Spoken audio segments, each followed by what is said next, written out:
to begin impeachment proceedings or not? That is the question dividing House Democrats in the U.S. House of Representatives. Congressman Gerry Connolly of Virginia sits on the Oversight Committee, and he joins me now. Congressman, welcome back to the NewsHour. Thank you. So given the president's reaction today, was Speaker Pelosi right to say that the president was guilty of a cover-up? Oh, yeah. I mean, across the board, you name it, in terms of financial transactions, in terms of contacts with the Russians, in terms of protecting his family, in terms of a series of obstruction moves to try to prevent the Mueller investigation from going forward. I think we have seen a massive cover-up on so many fronts, and no wonder he's so sensitive about it. This was a Nixonian moment today, where, remember, Nixon talked about, I am not a crook. I don't do cover-ups. Well, in both cases, it was actually the opposite, wasn't it? Was it worth it to have this kind of standoff? Because now the president is saying, hey, I'm not going to work with you on any of these issues we were talking about, infrastructure, prescription drugs, or anything else, until essentially Democrats stop investigating him.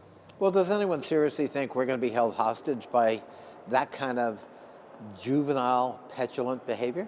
I mean, the president of the United States doesn't get to dictate to the legislative branch what he will and will not put up with in terms of what we do and how we do our jobs. He has to deal with the government he's got. He's clearly still got growing pains in dealing with a Democratic majority in the House of Representatives. He's got to get over that. But he took an oath, just like I did, to protect and defend the Constitution of the United States. He needs to get on with his job. We're going to disagree about these investigations. That doesn't mean we can't find common ground on the business of the country on a day-to-day basis unless he repeats what he did today and boycotts, even encountering people of the other party to try to find that common ground. Well, before I ask you about what Democrats are thinking of doing, do you think what you're saying is what voters want, that your constituents want in Virginia, other Democratic voters, that they want Democrats focused more on the investigation than on issues? No, and I hope I didn't say that. No, I think we can walk and chew gum at the same time. I think voters are discerning. They understand there's a big agenda we're moving forward on health care, on prescription drugs, on pre-existing conditions, on job creation, on protecting women's rights and voting rights, for example, while at the same time doing our constitutional job and holding the executive to account. There is compelling evidence that this president may have committed crimes and certainly has crossed the line in terms of impeachable offenses. Well, and I think we have an obligation to pursue that and investigate that. And I think our voters understand that. Well, having said that, as you know, a number of your Democratic colleagues are saying they want to see you move even more aggressively. We interviewed Congressman Jamie Raskin of Maryland here last night, who said he's changed his mind just in the last week, that he had been for a go-slow approach, but now, given the administration's what he called obstruction, they're not cooperating, he believes you need to move full steam ahead with some sort of impeachment inquiry. Why is he wrong? I don't know that he is wrong, but I don't think we need an impeachment inquiry to move forward in terms of investigations. In fact, I think that has some precedent that troubles me, because I don't think we need to go to a court and say, well, we're going to launch an impeachment investigation that justifies this inquiry. We don't need that, as the ruling earlier this week proved, in terms of Judge Meadows saying Congress has broad powers and it ought to be able to use them without interference by the executive branch.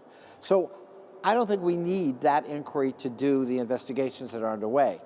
Jamie's bigger point about pushing us toward impeachment, I think, is valid. Certainly I feel pressure in that regard.